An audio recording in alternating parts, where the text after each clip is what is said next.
Hi, welcome to today's video and thanks for joining me. Today we're going to be answering this question. You are a single individual and you are planning for retirement. This is by popular demand, if you will. You've all been asking me, please make a video for retirement for us single people. So today is your day, so stick around. Even if you are a couple looking at this, what I'm about to share with you is the same kind of planning principles we go through for couples, except it's just for a single. So we're looking at downsizing, we're looking at RSP meltdowns, all these things. So it's useful information for you to see this. Now, I want to thank somebody. This is a subscriber. I'm making one of my subscribers very famous today. Kelly, thank you so much for your suggestion and your recommendation for a video. I'm making you YouTube famous. Everybody give a thumbs up and a like and a shout out to Kelly for this awesome video suggestion. Kelly said, would love to see a plan for early retirement at age 50, 55 with moderate income of about $60,000 of after-tax annual income plus $15,000 per year available in the go-go years of retirement. So awesome. Just love that you gave me this. And by the way, I love hearing your video recommendations. So if you guys all have some ideas about what you want to see, put it in the comments and I'm happy to make those videos. So let's dig into this. Stick around for this. This is 4 scenarios that I'm going to run through. Okay, so it's really important that you see this. I'm going to show for an individual, I'm going to show somebody with a pension and a very low investment account, somebody with no pension and a little bit higher investment account. And in this case, Kelly has a house. And by the way, all this information is not Kelly's information. Let's be fair. I would never share somebody's personal information here. But I had to make up some information to be able to give you this video. So there's 4 scenarios and we're going to be sharing with you how we actually develop these plans and also to show you how much money you will need as an individual in order to hit that $60,000 after-tax income, which is also adjusted for inflation. Okay, so stick around. I hope you love this video. Smash that like button. Share this with all your single friends as well. They're gonna love this, okay? Let's introduce you to Kelly, subscriber. Remember, this is not Kelly's information, but let's introduce you anyway. Kelly's 54, she's single, wants to retire at age 55, wants a retirement income of $60,000 of after-tax income per year, set aside some money for travel, about $15,000 per year. All of those numbers are going to be indexed for inflation, so we're protecting your purchasing power. And now I've had to create some more information so we can get through this. So let's go into the financial planning software and I'll show you some of the other things like her other assets, houses, and so on, okay? Okay, so now we are looking at Kelly's financial plan. Remember, this is just material that I've invented so that we can go through a video. So Kelly is 54 years of age today, wants to retire at age 55. Down the left-hand side, you see the year, her age, and then that income that we're talking about. So the $60,000 per year is what she was looking for. I'll make that bigger for you on the screen. $60,000 per year after tax. This nominal amount, this is really saying is the adjustment for inflation. So when we go through the years and we say, okay, you're 62, that $60,000 is actually $73,000 at that time. Okay, so that's what that means. When you look at the other things that Kelly wanted to have, I'll just make this and leave it there for now. So the $60,000 plus $15,000 for travel. Now, I don't have in this scenario, and Kelly, you didn't mention this, but most people replace their cars in retirement. So in fact, in the 4 scenarios, I have you replacing your car 3 times. Every 10 years, you're replacing your car. There's the last year of employment earnings. It just said you're making $90,000 a year. Now, Kelly, we'll say Kelly's scenario 1 is going to be someone that has a pension plan and a smaller RSP balance, and then somebody that doesn't have a pension plan and has a larger RSP balance. Now, why am I saying a smaller amount? Typically, I see people who have pension plans have smaller RSP balances, and the reason for this is because of your pension adjustment, right? When you have a defined benefit plan, your company that you're working for, your employer, is contributing to your pension plan, and that amount of money that they're contributing is subtracted from what is eligible for you to put into an RSP, which means you can put less money in an RSP. So it makes sense that you would have a lower RSP balance in your retirement if you have a pension plan. So that's why I chose to begin just starting off with a lower amount. But let's get into this. If you see pink anywhere on this page, that means you're running out of money. So it's very obvious in this scenario. The base plan here at the top, we're talking about, that means that's who you are today without doing any financial planning at all. We're just taking the information that you give us, put it into the software and say, here is your life today. Here's what you're doing today. If you continue to do that, here's where you're going to run out of money. So that's, everybody wants to know that. That's what you're asking me all the time. You're saying, are we going to have enough money to retire? And in this case, we can say, yes, you are actually going to run out of money if you do this. You're going to either have to make some hard choices about spending less, and you don't want to do that. So what else could you do? So let's dig into, I'll just actually go across here so you can see, there's your pension. Here's your CPP and old age security. We're just going to say starting at 65. Your taxable income, contributions to CPP was the last year at 54. Your marginal tax rate, effective tax rate. Here's your financial assets. So in this case, we have $200,000 to start off with. These are end of year values at 6% we're showing here of the rate of return. And in this case, these are end of year values. So when you take $200,000 at 6%, it ends up at $212,000. And a TFSA is at 190. So that is the financial assets going into retirement at age 55. And so what happens obviously is in this area here where you need the $60,000, right? That's what you wanted, plus the $15,000 to travel. Well, the only thing you've got is the pension coming in. So where are you going to get the money to pay for all those things? Well, it's got to come from your financial assets over here. So we're going to take money from your TFSA, you end up going to zero on that, then we dig into the RSP and you run out of money. So that's how that works. So now we're going to say, okay, what can we do about that to improve the situation? So let's go into scenario number one. Okay, here we are in scenario number one. What are we doing here? This is Kelly with a pension, and she's got a house that's worth $1.5 million. So the obvious thing that we could say is, well, Kelly, how committed are you to living where you are in retirement? You're sitting on $1.5 million. So think of this person as, and you might see yourself in this, where you were really committed to paying down debt. You just didn't like having debt, even though it was on your home. You just said, I resist having debt. I'm going to aggressively attack our debt. And so that's what you've done. But in doing so, it sacrifices on the savings part of your financial assets for retirement. So when I see someone that's got no debt in retirement on their house, so a million or more, but you have a low account size, I know right away if you have no other sources of income like retirement income, say rental properties, or a really large pension, or dual income, like couples, then I know you're going to need your house. It's just that obvious. You're going to need your house. So in this scenario, we are going to show you a downsize. So in the first part, switch back here, you notice that Kelly runs out of money at age 65, right? So that's that pink shaded area. So we're going to need to actually do a downsize before then. So let's look at downsizing at that time. So here's 64. We shoot across here. Well, by the way, there's your car replacements that we talked about, okay? So we are... same scenario, we're using the tax-free savings account, we're using up the RSPs. Then at 64, we sell the house, $1.9 million house. You can see here the value of the house. And I'll just leave that blown up here so you can see that. And when we sell that house, we're going to drop about 1.7, I'll just move it over, about 1.7, 1.8 million into these accounts. So in this case, this is the non-registered account, and this is the tax-free savings account. No contributions to RSPs here, right? Just putting the money in the TFSA and the non-registered. Now you're probably asking, why is there $292,000 being deposited? You're probably saying, I thought the contribution room was $7,000. Some of you get caught up in the how much money you can deposit.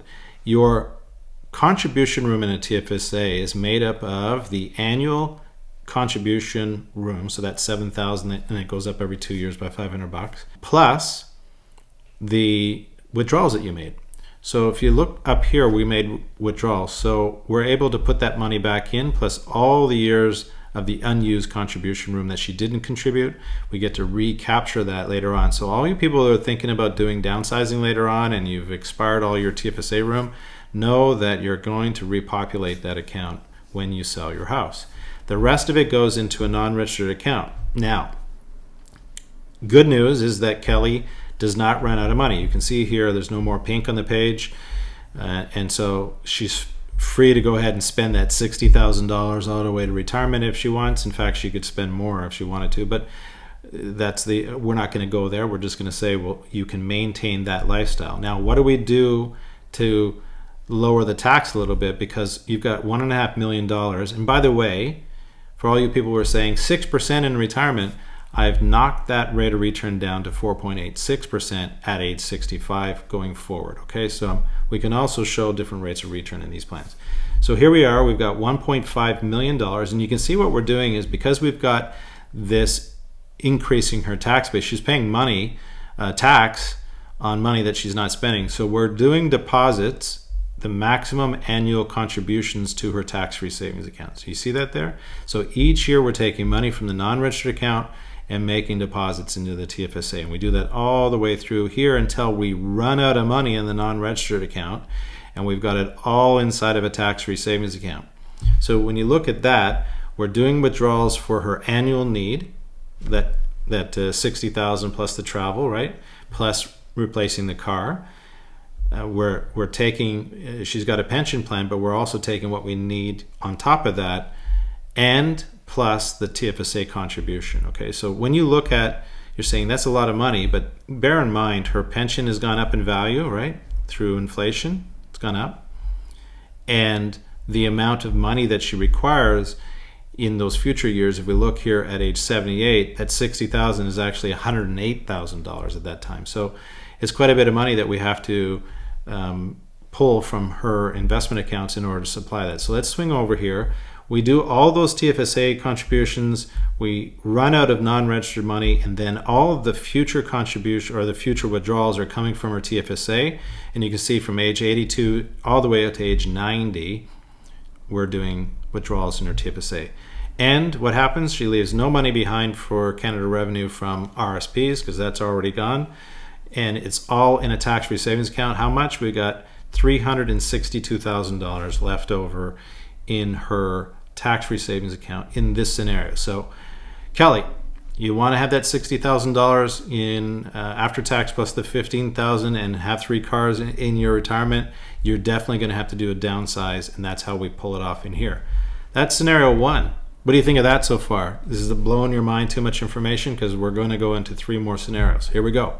Scenario number 2. This is Kelly with a pension, but having more money in her retirement and not selling her house. So we're going to allow Kelly to keep her house, and just what if Kelly was able to have more money that was saved? So let's look at that. So everything is the same here, the $60,000, the travel, and the car replacements. And by the way, in the other scenario where we sold the house, we also have her paying rent. I'll just so you can see that when we do the downsize, there's the paying rent. Okay, so I put $3,000 per month aside, which is adjusted for inflation, so she's living in a pretty decent place, and that's all the way through her life. So plenty of capital for her to do that. Okay, let's go into scenario number 2, and that is Kelly's going to keep her house, but she's just got more money in her retirement accounts. How much more money? Let's look at that.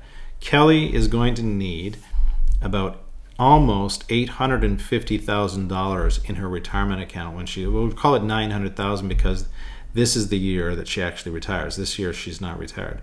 So in order for Kelly to keep her house and not use it, she's going to need $900,000 if she has a pension. Okay, so let's show you how that works.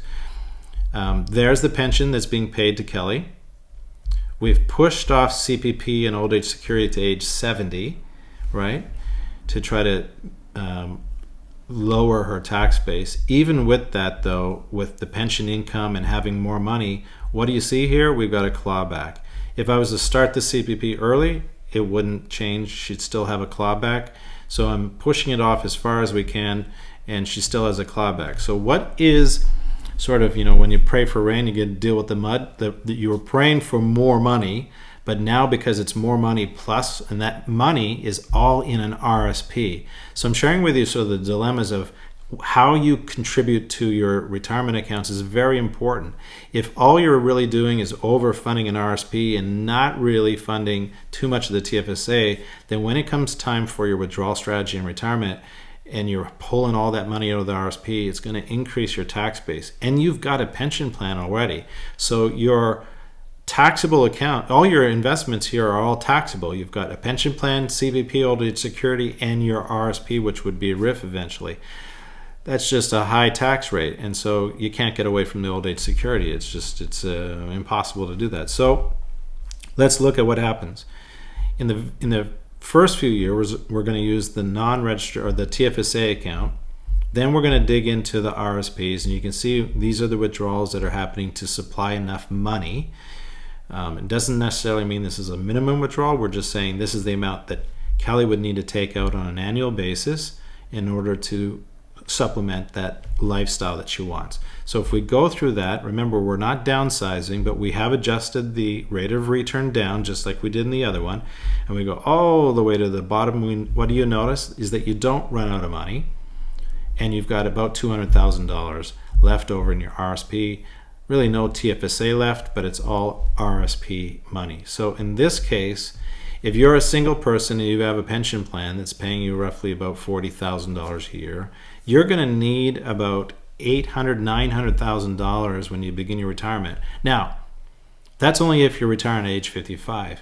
The real, I'll say, problem with retiring early, let's say 10 years earlier than age 65, is that's a full decade that your retirement accounts have to supply an income stream for you.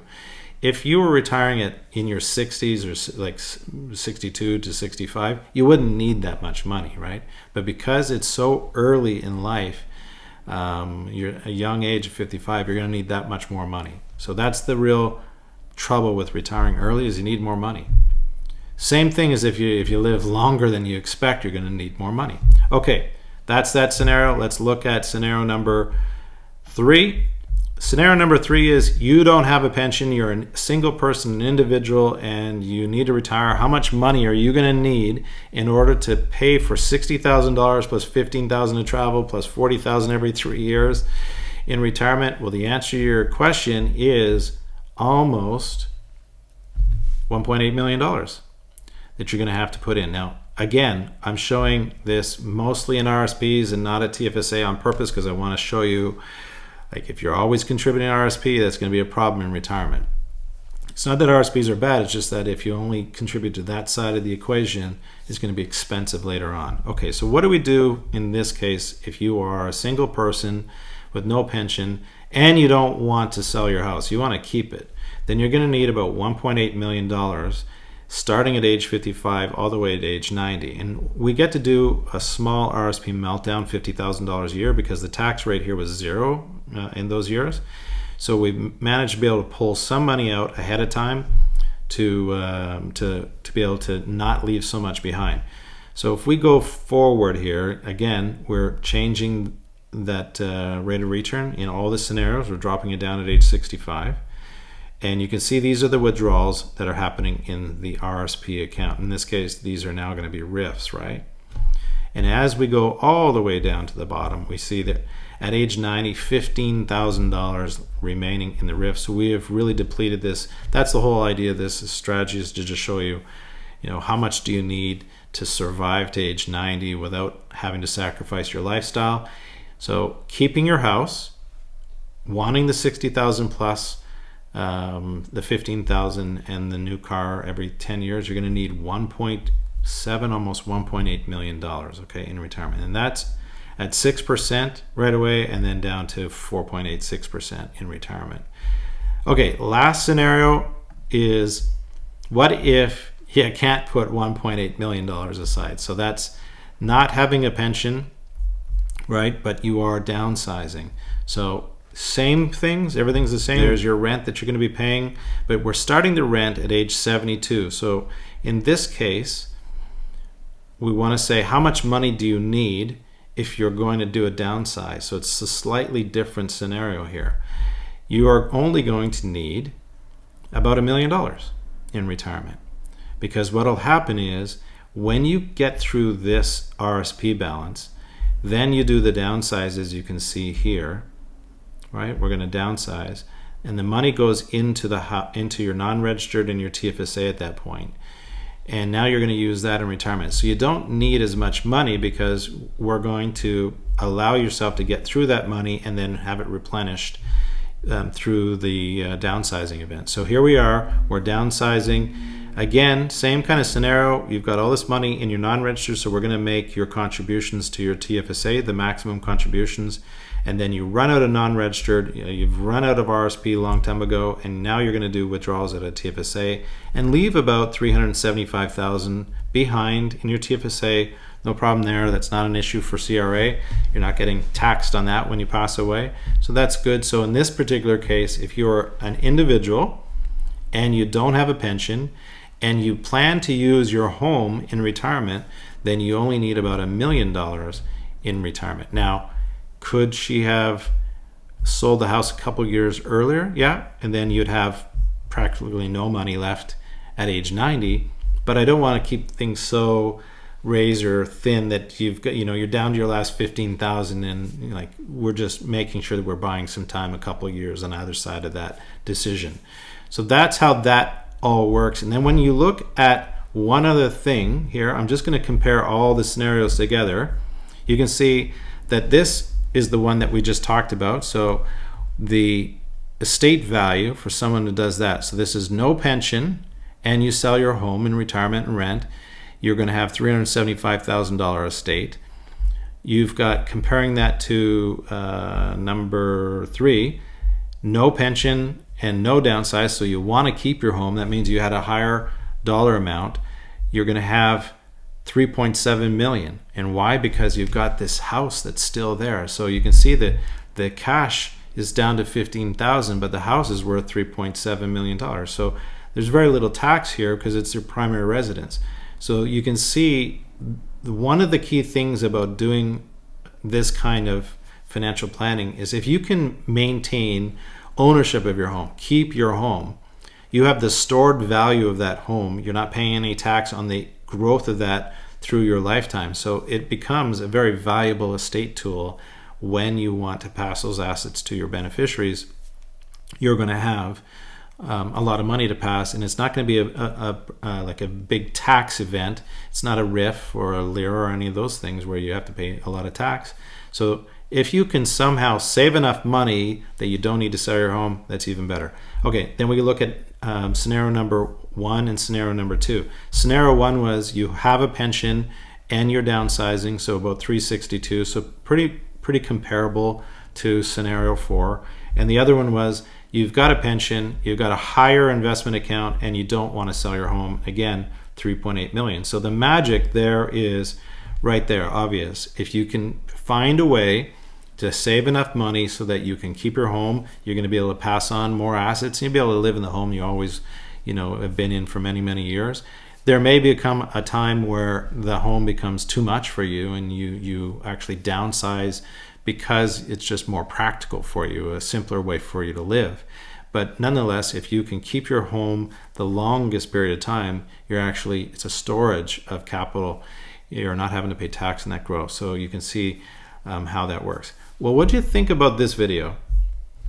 How was that today in terms of what you wanted? I think I probably went right over the top and gave you a lot more than you were hoping for. I got a question for you, as always, in these videos. I'm always saying to you, okay, what's next, right? So here's my question for you.